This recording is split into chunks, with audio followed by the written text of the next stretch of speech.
Good morning and welcome to Promess Incorporated. I'm Neil Suva. I'm a mechanical engineer here at Promess for 5 years. And I'm Glenn Nausley. I'm an applications engineer here at Promess Incorporated. I've been here for 11 years. And today we're going to be talking to you about continuing our educational series on some of the torque products that we offer here at Promess. And this includes the basic TorquePRO and a REMAP, or a rotational electric mechanical assembly press. Now, to start off this webinar with a little bit of housekeeping, there will be a Q&A at the end. So as you get questions, feel free to ask them in the chat. The chat will be on the side of the screen.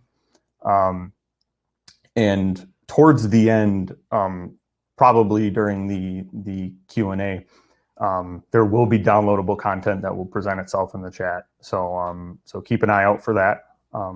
So to kind of kick us off, Neil, since you're the mechanical engineer, let's talk about the basics of the TorquePRO. So go on from there. So our TorquePRO is a rotary actuator with built-in torque sensing. It's comprised of a motor, which provides the motion, a gearbox, which increases the torque, and then the internal torque measurement portion of it. The outputs are mostly shafts, but we also have some flange version for especially the higher torque ratings. So they're fully rated. This is a 10 Newton meter unit, and it can run at 10 Newton meters all day up to 250 RPM. They're fully programmable, so you can control to a torque, rotational position. Do you have anything to add, Glenn? Yeah, so the main or the torque range that we offer is anywhere between half a Newton meter all the way up to 11 kilonewton meters. So we go from essentially a product this small to something that we couldn't fit on the table. Now, usually most of the applications that we end up using a TorquePRO for are a lot of functional tests or general testing. We don't do much assembly with the TorquePRO. Now, the testing portion generally come in a handful of different flavors, but some of the basic ones are what I like to call freeness checks or drag checks. And this is as simple as something like whether or not it was a press, a Promess press that assembled it, or a different component from a different facility. The TorquePRO will essentially mount up to some gear or some spline or something, and just make sure that it's free. It's not, it's not bound up. One of the common ones we see is a carrier, where it has had its, pin press has usually assembled the carrier, and then a TorquePRO is used at the end to make sure that all of the planetary gears are free and are not bound up. Now, one step more complicated than, say, a freeness check could be like a running torque check. So maybe on the same carrier or on a gearbox or what have you, we might do a running torque test to make sure that, say, the torque that we're seeing while we're running against it is consistent or follows a specific pattern. You could also have situations where you have multiple TorquePROs. So say in like a steering gear, we have essentially two TorquePROs mounted, one on the input and one on the output. And this is to verify as we're applying torque to the input to see what torques we're seeing on the output and making adjustments as such. Now, to go even a step further, so a lot of this has to do with checking efficiencies in any kind of, generally in any kind of gearing situation. Another common thing we do is backlash testing. So with a TorquePRO, what we would do, again, since it's fully programmable with position and torque, we will essentially fully load a gearbox or a transmission or whatever the product is all the way to one side, and then essentially go back in the opposite direction, looking for force or looking for a certain indicator. And based on what we see, we can determine how many degrees of travel has the gearbox moved, and that gives you a backlash. One thing that we can provide is our software can provide a full graph of that torque versus position curve throughout that measurement range, which is very helpful in determining that backlash.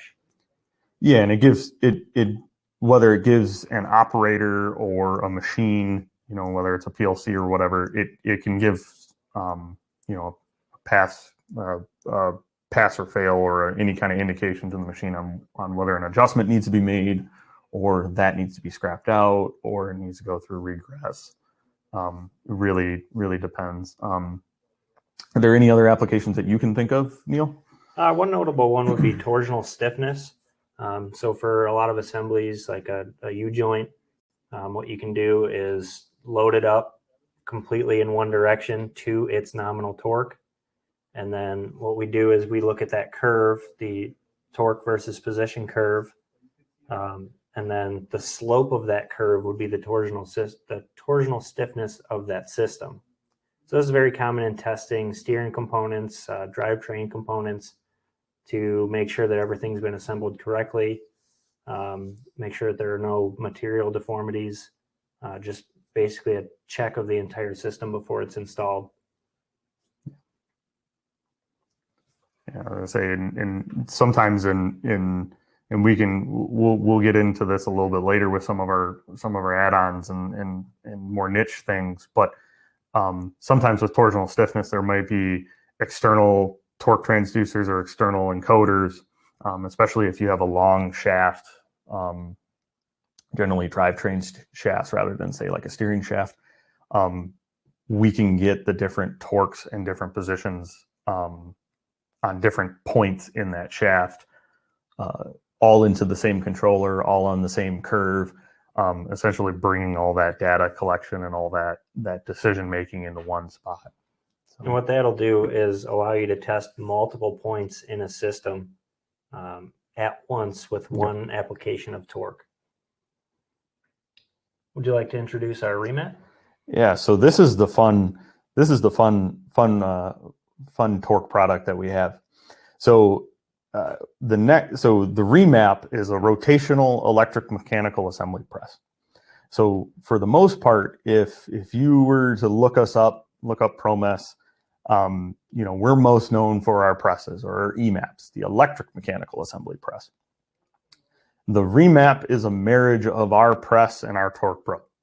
So it is a 2-axis system, and essentially it has you have both linear and rotational control and measurement. Again, like all of our products, it comes with an internal measurement system, whether or not it's a load cell or a torque transducer. Fully programmable, so we can move to positions and specific positions or specific forces. And with the REMAP, it goes both ways. So we can move to linear force or rotational force, and same thing for positions. And we have joint axis control, so we can move linear and rotational as kind of a joint axis, specifically for like helical type things if you're following a thread. Yep, or you can go even the simpler route of if you just need to move, let's say you're kind of combining two processes together, it can act as a press and just move linearly, or it can act just as a TorquePRO and move rotationally at different points in the application. Now the force ranges, we go all the way on the low end, we're looking at like a 1 kilonewton and a 20 newton meter unit, to the high end of a 60 kilonewton and a 300 newton meter system. So here the applications kind of get a little bit more wild or more unique, because since it is a dual axis system and you are combining the two, they tend to be more complicated or more unique applications. So do you have any applications that immediately come to your mind? Yeah, torque unit engagement is definitely a common one with our remap. It's more simple. So a lot of times in industry, you'll have, say, a nut runner that's on a slide with a pneumatic actuator to bring it in to actually interface with the part. And what our remap offers is the rotational and linear movement. So we can come in, we can find a feature, a spline, a flat on a nut, come in, rotate, find that flat, and then actually engage to that mating part. So that's used a lot in testing or assembly. And that allows us to basically turn things, torque things along those lines. Yeah. So another one that Neil had mentioned, our joint axis. So with our Ultra Pro controller, we are able to control both really any axes of motion, but we're specifically talking about the remap, we can move both in a way that they are synchronized as much as technologically possible at this point. What that translates into is a lot of threading applications. So where we do some really complicated assembly with the remap is on components that are critical. And by critical, I mean potentially, life endangering or life threatening, whether or not it's medical, automotive, or really any product. But we will use our remap to actually say, let's say there's a part that let's say it's under load or something like that. It has to be threaded on perfectly. If it's cross-threaded in any way, or if there's any kind of mechanical defect in the thread, it's not structurally sound enough, and it's potentially, again, life-threatening. Our remap we can use. We actually did an application where essentially we used the linear side to find the housing that we were going to thread into, and based on the linear force as we were rotating backwards, we were able to find where the thread starts. So this gives us a start point. So we're not blindly just screwing something in. We're actually finding the start of the thread. And that helps with cross-threading, correct? And well, usually you get cross threads in one of two ways. You either start off or you're moving at the wrong pitch. So here we're making sure we're starting at the correct spot. And then with our joint axis control, we're able to move at the pitch of that thread. As it rotates? As it's rotating. So we're not relying on any mechanics. We're not relying on, no spring-loaded tooling or anything like that. So there's no variability there. We're straight up moving the motors in the correct way to assemble this part. And essentially what that does is it reduces scrap. Because if you do cross-thread, let's say, on a traditional system, if you do cross-thread, of course, it's not getting out into the field. They scrap it or they have to deal with things. Here, it just reduces and it makes reduces scrap and makes a more consistent part. Another application that we've kind of along the same lines with threading is we'll do some assembly and testing all in one station, where the first one that comes to mind is a ball joint, where we'll actually use a remap to insert a ball joint into a control arm. So there's the actual assembly of it, but then after we assemble it, the remap will thread onto the ball joint, which by threading on, we essentially do a test to make sure, there's no burrs or anything like that on the thread. And once it's threaded on and let's say it passes that test, since it's threaded on, we can do a pull and a push test on it to make sure that it's assembled correctly. There's no manufacturing defects in the ball joint or the control arm. And if there was, let's say it does fail those tests, you get the machine operator or the machine gets an immediate feedback on, okay, it failed its push test or it failed its pull test. Here's how much, and it can make a decision on if it regresses or it scraps, or you can make an adjustment or so on. Are there any other applications you can think of? Yeah, one kind of niche product is precision injection molding. This is used a lot in more medical or automotive parts where safety is involved. Mm-hmm. One that comes to mind is a steering component that would need to break away in event of a crash. And what the precision injection molding with a remap gives you is the ability to precisely monitor the force and torque of your screw feeder system throughout the injection process. So that can adjust the your hold time once you inject. It can inject or adjust the speed at which you inject, and that leads to a lot more consistent product, a lot more consistent fill, which overall reduces scrap rates for injection molding. Yeah, you're not just blindly using a hydraulic or something like that just to make up a shot and go. You're actually, we're getting the feedback of, almost the consistency of the shot as it is, and essentially moving the system once the consistency is where we need it to be. And that feedback can be used to provide either the raw data or graphical signature for each part for the injection process. Some special versions that we have or add-ons.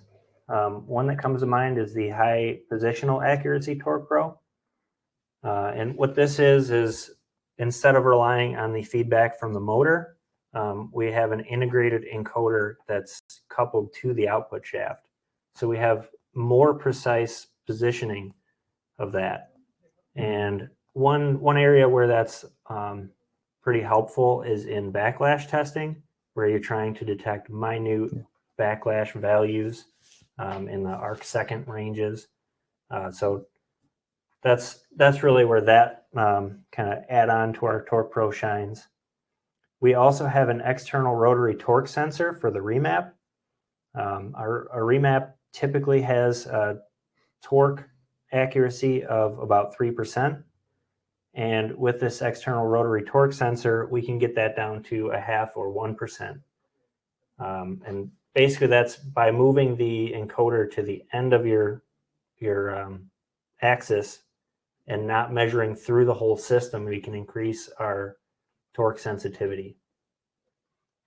Yeah, so another kind of to build up on some of this accuracy add-ons, we do have Neil had mentioned the high positional accuracy TorquePRO.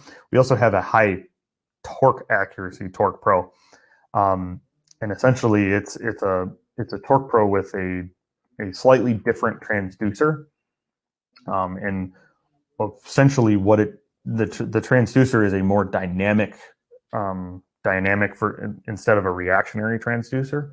So we get more, essentially we can get more accuracy at the low end to give us more precision control or more accurate of a reading. That along with the high positional TorquePRO, high accuracy positional TorquePRO, we see a lot in, say, Neil had mentioned backlash testing. There are also certain delicate torque to turn tests where there's, we need to torque to a certain position or to a certain position on a switch to see a certain signal come out. And maybe that switch is not, it's not rated for a high amount of torque or something like that. And one thing, just kind of expand on the external torque sensors. One thing, and this goes with all of our systems, we can bring in external sensors, whether or not they're positional, linear, or rotational, or external force transducers.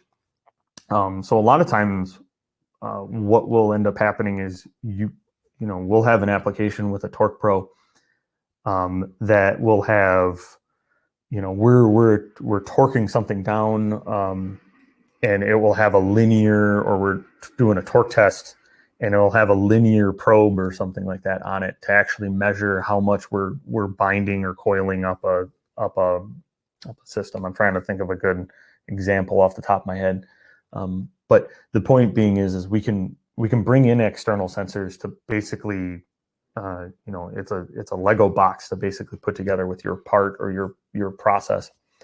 to try to determine what actually is a good part, and then to repeatedly create it. And all the data from those can be stored in the UltraPro controller, graphed output. Yep, it all comes back to one place under one control. So it's not a matter of, kind of cobbling together a science project. It's actually one controller, a one-stop shop, if you want to think of it that way. With a very simple programming interface. Yep. So is there any other special add-ons we're missing, or any other applications you can think of? We do have some even more niche products, like our coaxial spindle, which is essentially a TorquePRO inside of a TorquePRO, which is used for a lot of more bearing applications where you're torquing a nut that's applying a preload, and you also want to spin that assembly to read the preload that you're generating by that nut torque. Well, I think that's everything I have. We're going to look to your questions now. So let's start with the first question. And this will be, you get to answer the first one. Is the unit's internal friction accounted for when measuring torque? You said your torque driver has a gearbox on it.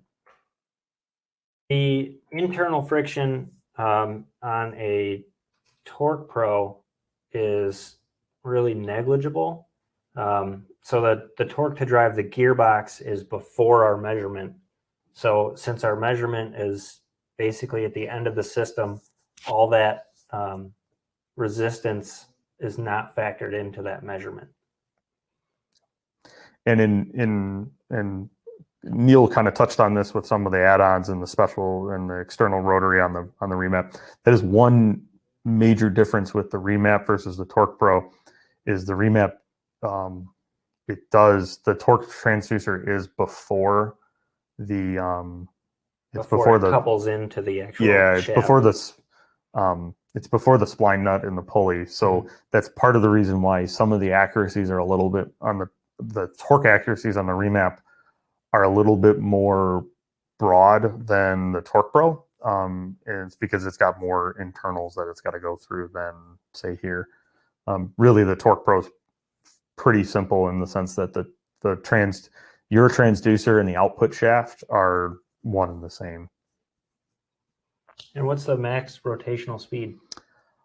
So our standard is a 250 RPM for the TorquePROs, and I believe that's the same on the REMAPs. Now, again, that's fully programmable. So if, let's say, your test or your torque application, if you go 250 RPM, it's going to destroy the part or things are going to be dangerous. It is fully programmable to go down to one. Most tests that I usually run rarely exceed, 100 degrees a second during its actual test. A lot of times it's 20 degrees a second, or even sometimes on some backlashes it's 5. But 250 is the top speed. Does rotational press use a ball screw? So most of our REMAPs do use a ball screw. The 1, the 5, 12, 20, 30 all use a ball screw to drive the linear axis. The 40, 50, and 60 kilonewton units do use a roller screw, which is really just used to keep the package small at that higher force. So it's kind of, we switched to a roller screw in those ones just because of the force density of roller screws, which allow us to keep the entire package small. And since you're the mechanical guy, you can correct me if I'm wrong, but for the most part, our REMAP, even the internals, it's the linear side of the REMAP is pretty much exactly the same as our traditional presses, with a few exceptions of it being, by default, it's in line where most of our presses are what we call parallel mount, where the motor is on the side or mounted parallel and attached with a pulley. The REMAP is almost exclusively in line. We do offer parallel drive packages for the REMAPs, if you're concerned about the overall height of the system. Yeah. But so really the only addition is essentially the mechanics to attach the torque side to the actual end of the ram to rotate it. Mm-hmm. So someone has an application where they need to measure the output torque of a gearbox. Would you use 1 or 2 TorquePROs for that? It depends. So if you were purely measuring the output torque, let's say you just wanted to connect up to the input, and all you want to know is what was the efficiency or what, whatever it is, you just want to measure the output. I think you can get away with just an external sensor. However, the sensor would have to be essentially fixed or designed in such a way that it would allow for the rotation of the input. So that would be more of a static test. It'd be more of a static test. I haven't seen it, but I could see, I can maybe think of a way, or I can see potentially where there could be a little bit of a dynamic test with an external transducer. Mm-hmm. However, what I usually see, because a lot of times this usually translates into, say, steering gearboxes, or steering gears, it will be a second TorquePRO on the output, primarily because one that does allow for a dynamic or a static. We can use a TorquePRO to essentially hold a position and do a static test, or it can follow. And there are certain, in our UltraPro system, we call it constant signal, but we can essentially hold a certain load, and it will allow it to do a dynamic test. The other, and the other advantage it gives you is, depending on the test or your product, a lot of times, you might have some mechanics in there that you want to check the efficiency as you're turning the output or turning the input, the efficiency from input to output. You might also want to check the reverse of that. You might want to spin the output and see how much torque it takes to backdrive the input, or check some internal component or whatever. So in my experience, it's usually 50-50, and it depends on, again, usually the static question is kind of the main one. But the 2 TorquePROs give you a lot of flexibility as far as, expands on how many tests you can do, what kind of information you get. You could also do a backlash test if you have a TorquePRO on the input and output. Can do a backlash test. That's a big one that I forgot. Thank you, Neil. Because you can, and we have done this in the past, where we essentially take 2 TorquePROs, and we actually graph, say, the distance between, we graph the delta between the position of the output and the position of the input, and that tells us how much. Basically, it gives us a live reading of what the backlash of the system is, which is super interesting, because traditionally, even for us, our backlash testing is usually point by point. So it's we check one point and check another point, and we can draw some conclusions from that. In that system, you actually get a full curve. So if you have some more intricate internal components, you can essentially get a curve that will tell you, hey, this piece is bad, because its backlash curve is doing this, or it didn't do that, or whatever it is. So for remaps, can you control linear travel based on torque feedback? You absolutely can. When you program a move in the remap, you can select either you want to go to a predefined position, or you want to go to a torque off of the torque transducer, or you want to go to a force. So that's all selectable in your move step. Or even external sensors. Yes. Yep. So like I was saying with the probes and so on, you can actually torque or move linearly based on that external sensor. But kind of bring it back to one of the other applications that I talked about, the threading interface. When we're finding that start point on the thread, we're actually rotating the torque based on the linear force. So there is a lot of, and this is kind of, this is where a lot of new applications kind of come out, is because a lot of people don't, you think rotational position and torque go together, and linear position and linear force go together. But a lot of times in these applications, you get a lot of good information when you cross those two. So what is the, what is the torque after I'm pressing on it? Mm-hmm. A lot of preload assemblies, whether or not it's intentional or not, will bind up or twist as you're pressing against it. We can take in that force or read that force or read in that torque to figure out how much it's twisting and use that to compensate for the adjustments or for the assembly. So it does open up more tools to essentially assemble a part or test a part. So, well, it looks like we're out of questions. So thank you for listening to us talk and ramble about some torque products. If you need to get a hold of us, feel free. I believe our contact information is on the screen right now. Feel free to email us or call us at 810-229-9334. And unless you have anything else, I hope everyone has a good day. Yep. Thank you for watching.